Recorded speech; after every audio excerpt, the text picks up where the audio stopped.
Hello, आता आपण बघूया विण दोघांतली ही तुटेनाचा एपिसोड रिव्ह्यू. कालच्या भागात आपण बघितलं की स्वानंदी आणि आजी बाहेर आलेले असतात. तेव्हा आजी स्वानंदीला विचारत असते की स्वानंदी, हे बघ, माझा तुझ्यावर अविश्वास नाही आहे गं, पण तरीही काय झालं, कसं झालं, म्हणजे काय ते नक्की मला सांगशील तरी? तेव्हा स्वानंदी थोडं बोलायला चाचपडते. तेव्हा आजी बोलते की हे बघ, तुझा माझ्यावर विश्वास नाही आहे का? तेव्हा स्वानंदी बोलते, नाही आजी, तुमच्यावर विश्वास आहे माझा. तेव्हा स्वानंदी झालेला सगळा प्रकार आजीला सांगायला लागते. ती सुरुवात करते की तुम्ही दिलेला डब्बा घेऊन मी जेव्हा राजवाड्यांना द्यायला गेली होती ना, तिथून मला श्वेता कशी भेटली, मी श्वेताच्या डोळ्यात काय बघितलं, ते सगळं स्वानंदी आजीला सांगते. आणि तिथून पुढे आनंदने स्वानंदीला श्वेतासोबत काहीतरी चुकीचं होते हे सांगितल्यावर आनंद आनंद आणि निकिताताईंनी कसं काय मला ह्या गोष्टी सांगितल्यावर आम्ही कसा प्लॅन केला, कसं त्या हॉटेलपर्यंत गेलो, कसं श्वेताला तिथे बोलवलं, कसं अंशुमनने तिला बोलवून कसा तो वागला, हे सगळं रेकॉर्डिंग कसं केलं, हे सगळं सगळं स्वानंदी आजीला सांगत असते. सगळं सांगून झाल्यावर स्वानंदी आजीला बोलते की आजी, हा सगळा असा प्रकार घडला आणि खरं तर मी नाही, आनंदादा, निकिताताई आणि मी, आम्ही तिघांनी मिळून हा प्लॅन केला होता. कारण की राजवाडे विश्वास ठेवणार नाही ना असं सांगितल्यावर, त्याच्यामुळे प्रूफ काहीतरी हवा म्हणून मी हे सगळं रेकॉर्डिंग केलं होतं. पण नाही माहीत आजी कसं काय झालं ते.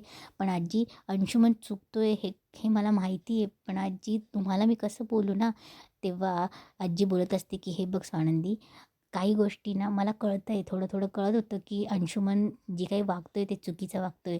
तेव्हा स्वानंदी बोलते की हो ना आजी, तुम्हाला कळतं आहे ना?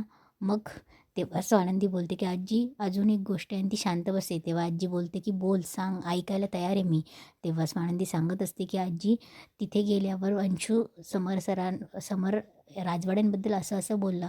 तो जे दाखवतो ना भावावरचं प्रेम, ते वरवर आहे आजी, हे खरं नाही आहे. तेव्हा आजीलाही शॉक बसतो. तेव्हा स्वानंदी बोलते की हे बघा आजी, मला भावाभावांमध्ये नाही भांडणं लावायची, मी तशातली मुलगी नाही आहे. अहो पण राजवाडे इतके हुशार आहेत, सगळ्या गोष्टी हँडल करतात, त्यांना ह्या गोष्टी का लक्षात नाही येते, मला तेच कळत नाही आहे. तेव्हा आजी बोलते की हो गं, मला माहिती, मी समजू शकते, पण अपराधीपणाची भावना आहे ना त्याच्या मनात. तेव्हा स्वानंदीलाही कळत नाही आणि ती बोलते की काय म्हणजे? तेव्हा आजी बोलते, सांगते. इकडे रोहन समरकडे आलेला असतो. तेव्हा समर त्याला विचारत असतो की मला सांग रोहन, म्हणजे नक्की एक्झॅक्टली काय झालं की तुम्ही लग्न मोडण्यावर आलं तुमचं? तेव्हा रोहन बोलतो की हे बघा सर, मी मान्य करतो की आधीला नाराज झाली, ती निघून आली आहे. आणि दुसरी गोष्ट म्हणजे माझी आई तिच्याशी व्यवस्थित वागली नाही आहे. आणि कसं झालं आहे ना, आता आदिराला माझ्या आईसोबत नाही राहायचं आहे. आणि सर, ते माझं कुटुंब आहे आणि मी कुटुंबाशिवाय कसं वेगळं राहू शकतो ना? बाबांचीही तब्येत बरी नसते आणि सूशही लहान आहे. तेव्हा समर बोलतो की बघ रोहन, तू तुझ्या कुटुंबापासून वेगळं राहावा, ही गोष्ट मला पटत नाही आहे. आणि ह्या गोष्टीवरून आदिरा आणि तू डिवोर्स घ्यावा, हेही मला पटत नाही आहे. पण काय आहे ना, तुमच्या दोघांमध्ये जे काही चाललं आहे ना, ते सॉल्व्ह व्हायला पाहिजे. लग्नाआधी तुम्हाला माहीत होतं तुमच्या घराचं कुटुंब कसं आहे, तिचं कुटुंब कसं आहे, एकमेकांना कसं ॲडजस्ट करावं लागणार आहे, हे सगळं कमिटमेंट करून तुम्ही प्रेमात पडला होता ना. आणि तरीसुद्धा ही गोष्ट डिवोर्सपर्यंत येते, हे मला पटत नाही. हे बघ, त्यातून एक सोल्युशन निघू शकते. तुम्ही एकतर काय करा, घरापासून तू दूरही जाऊ नको. कधीतरी तुम्ही दोघं एखाद्या बाहेर हॉटेलमध्ये जा, बाहेर जेवायला जा, किंवा कुठेतरी बाहेर 2-3 दिवस फिरायला जा, किंवा अगदी शेजारचा, तुझ्या घरातल्या शेजारचा फ्लॅट घेऊन तिथे राहा तुम्ही. पण ही गोष्ट सॉर्ट आऊट व्हायलाच पाहिजे. हे डिवोर्स वगैरे हे मला पटत नाही आहे. तेव्हा रोहन बोलतो की ठीक आहे सर. इकडे आजी स्वानंदीला सांगायला सुरुवात करते की माझा पिंट्या, अगं त्याला तो असा पारदर्शक नाही का, तो कोणाशी पारदर्शक नाही होऊ शकत. जे काही त्याच्यासोबत झालं आहे ना, त्याच्या मनात एक असे कप्पे तयार झाले, पण त्याने स्वतःच्या मनाचा कप्पा बंद करून टाकला आहे. तेव्हा स्वानंदी बोलते की पण काय झालं आजी, बोला ना. आजी पूर्ण स्टोरी सांगायला लागते. माझं पिंट्याचा वाढदिवस असायचा. पिंट्या पिंट्या घरातला आईबाबांचा खूप लाडका मुलगा होता. त्याला एक लहान बहीण पण होती. आणि त्याचा वाढदिवस असायचा ना, त्याच्या वाढदिवसाच्या दिवशी ना इतकी धमाल असायची ना, घरात पूजा अर्चा, लोकांना जेवण, आणि त्याची आई तर अन्नपूर्णा होती. म्हणजे त्याच्या वाढदिवसाच्या दिवशी इतके लोक जेवून जायचे ना, त्याची गिनती पण नसायची. वाढदिवसाच्या दिवशी मैदानी खेळ व्हायचे, नाटकाचे प्रयोग व्हायचे, ते पण अगदी मोफत. पिंट्याचा वाढदिवस म्हणजे काहीतरी वेगळाच असायचा. आणि त्याच्या त्याच्या बाबाचा त्याच्यावर खूप जीव होता. हे सगळं चालू असताना पिंट्या मोठा होत होता. एक दिवस त्याचा असंच वाढदिवस आला. वाढदिवसाच्या दिवशी पिंट्याचा नेहमीप्रमाणे धमाल होणार वाढदिवसाची. तर वाढदिवसाच्या दिवशीच, आदल्या दिवशीच पिंट्याच्या आईबापांना एक काम आलं. आणि पिंट्याच्या आईबाबांना आणि माझ्या धाकट्या मुलाला मल्लिकाचा नवरा त्यांना गावाकडे एक जमिनीचं काम होतं, त्याच्यामुळे जावं लागलं. आणि पिंट्याची बहीण लहान होती, अगदी लहान असल्यामुळे तिला पण नाही ठेवता आलं, तिलाही घेऊन जावं लागलं.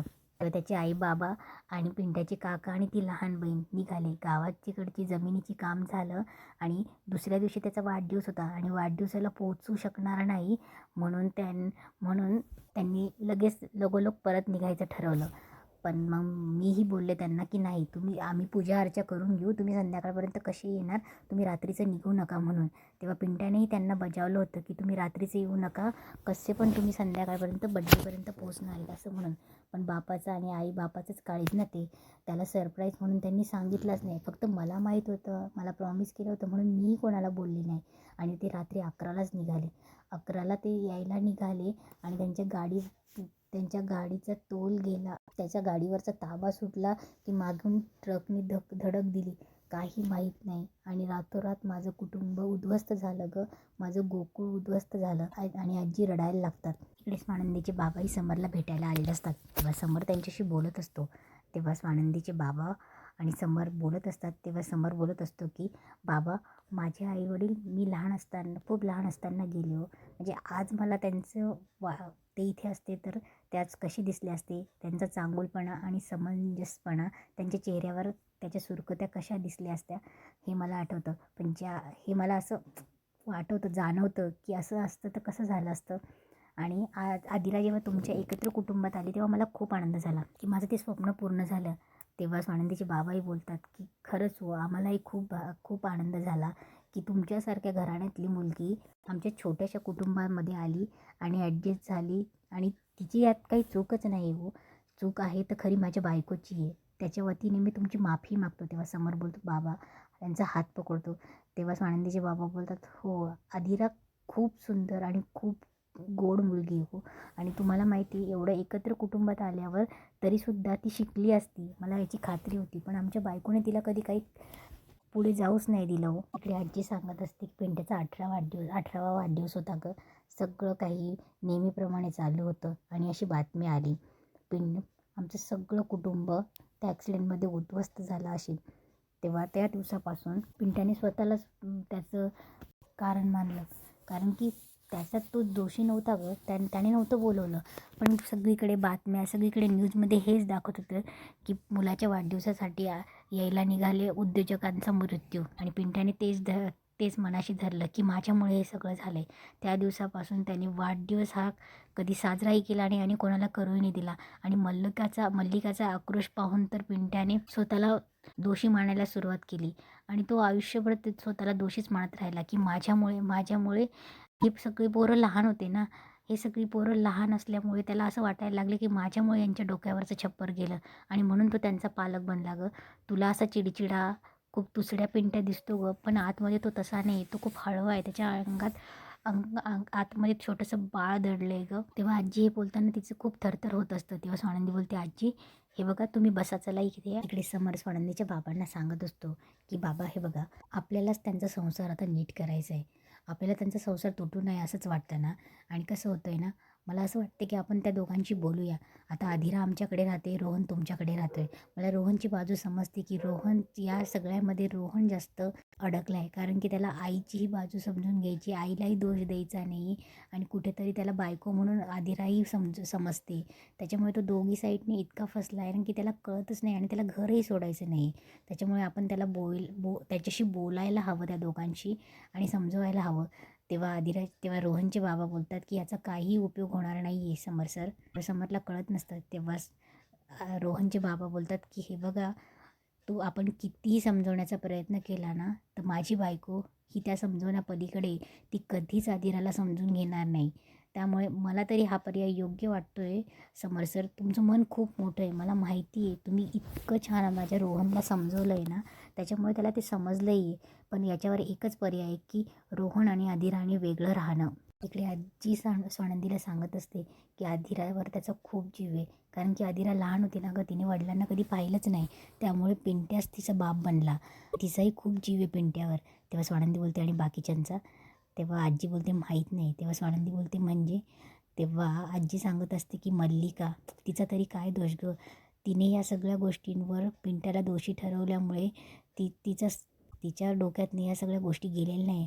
आणि अर्पिता आणि अंशू मोठे असल्यामुळे तिने मुलांच्याही कानं भरत गेली आणि त्यामुळे त्यांनी आईचं ऐकलं. पण आदिराचं तसं नाही झालं. त्यामुळेच माझ्या पिंट्याला जीव लावणारं असं कोणीच नाही. आदिरा सोडली की आणि मी सोडली की.